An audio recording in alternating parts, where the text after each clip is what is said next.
Welcome to Self Love and Sweat, the podcast, the place where you'll get inspired to live your life unapologetically, embrace your perfect imperfections, and do what sets your soul on fire. I'm your host, Lunden Souza.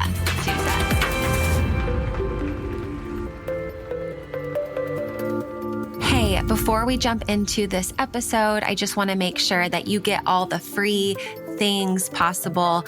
If you haven't already, you need to get your Self-Love and Sweat free monthly life coaching calendar. Honestly, the way to experience deep change in your life is by doing small little things over time.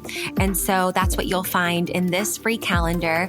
You can get it by going to lifelikeLondon.com/calendar. Get yours for free, and let's get into today's episode. Welcome back to the podcast. Happy New Year. We are back. I definitely took January off. We didn't upload any episodes in January.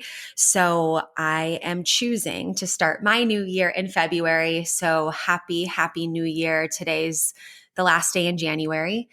Tomorrow is February 1st. And I don't know about you guys, but gone are the days, are the gung-ho New Year's, right? Like, let's go, new me, who dis, let's roll, all the goals, all the motivation, right? And then I think it's the 12th or the 14th of January. It's actually called like Quitter's Day. It's like the day that everyone went out the gate too fast and got exhausted and burnt out and went back to their old ways because it was easier, right? And yeah, definitely felt that this year. Was just like, nah, I have some things to work on, right? I talk a lot about the workouts and the work-ins. I had a lot of work-ins I've got to do. And I actually just recorded an episode with Dr. Erin Pollinger that will air probably within the next couple of months. So if you're listening to this episode, like right when it comes out, it's not there yet,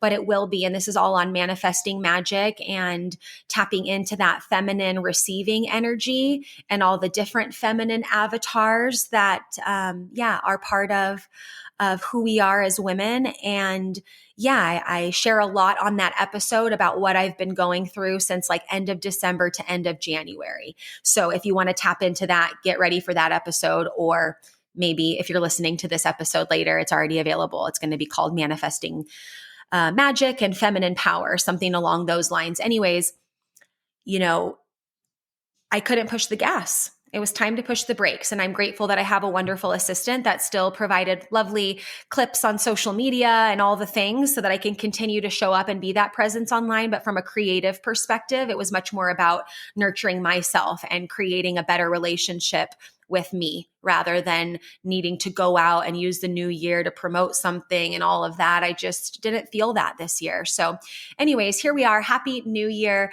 Today we're talking all about our word for 2025. If you've been following me for a while, you know that we don't do New Year's resolutions around here. Right? We choose words of the year. And I love this so much better because our word of the year can transcend into so many other areas of our life, right?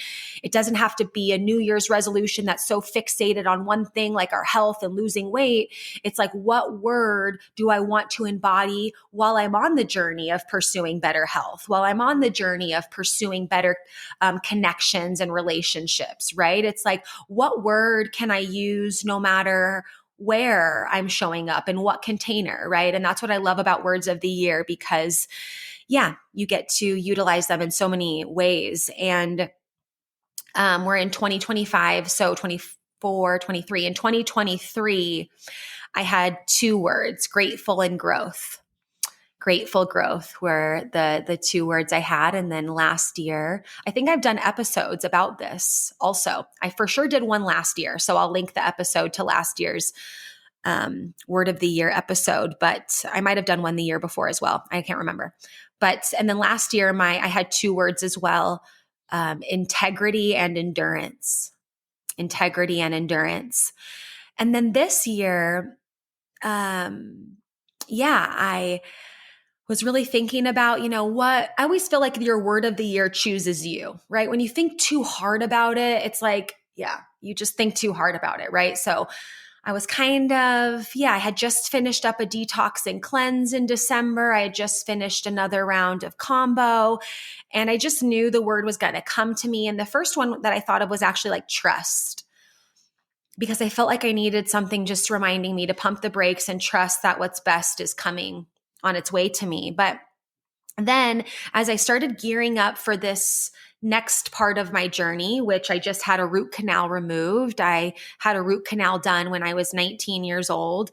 And I have been doing a lot of research on oral health and, what was shoved up in my mouth when I had that root canal. And I was doing a lot of research on Chinese medicine and meridian points. And my close friend Austin had gone through this same procedure like 6 or 7 years before. So I was getting ready to get the root canal removed. And I felt like I needed a bit more of a word with umph. I didn't feel like trust had enough umph in it, just at least for my nervous system, right? When you know, right? When it resonates with you, it resonates with you. So anyways, I was like hanging out with Chat GPT and typing in different things and trying to explain what type of word I wanted. I wanted something different, right? So the word I chose for this year is Valiant. And I wrote here in my journal, my word for 2025 is Valiant. And I wrote like little bullet points about what this word meant to me.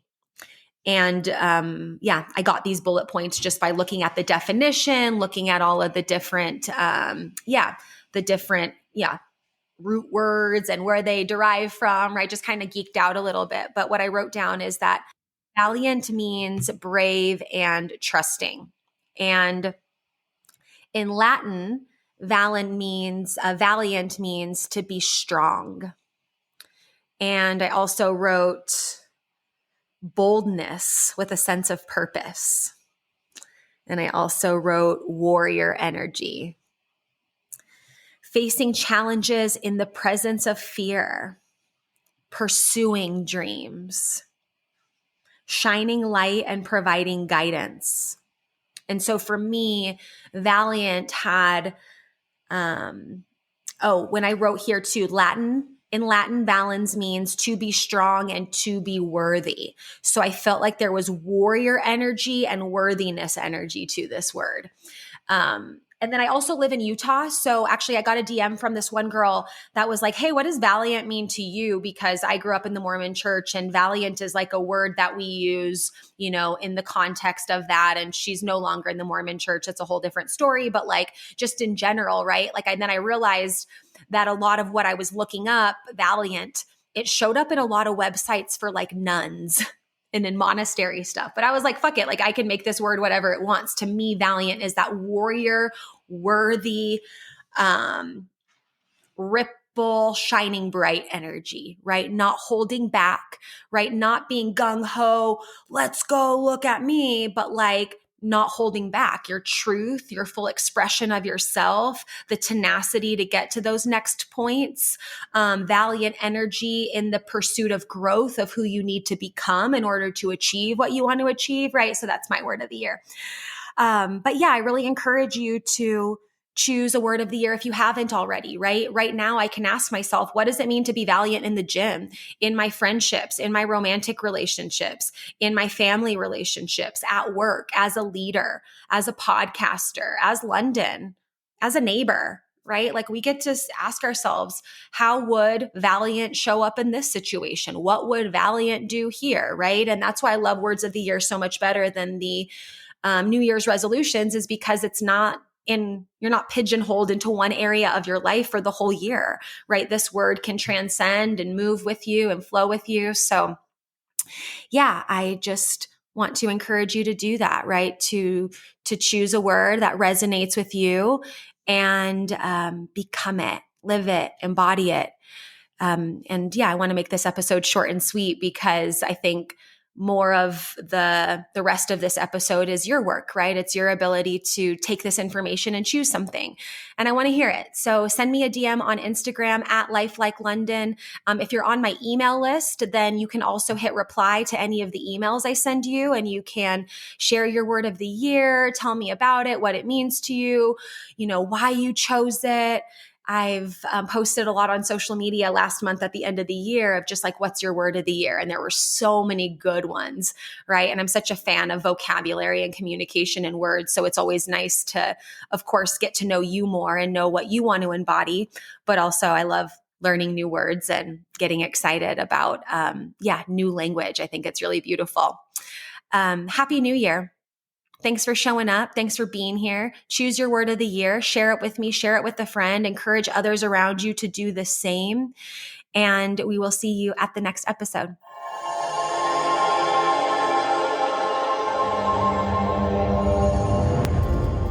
Thank you so much for listening to this episode of Self-Love and Sweat the podcast.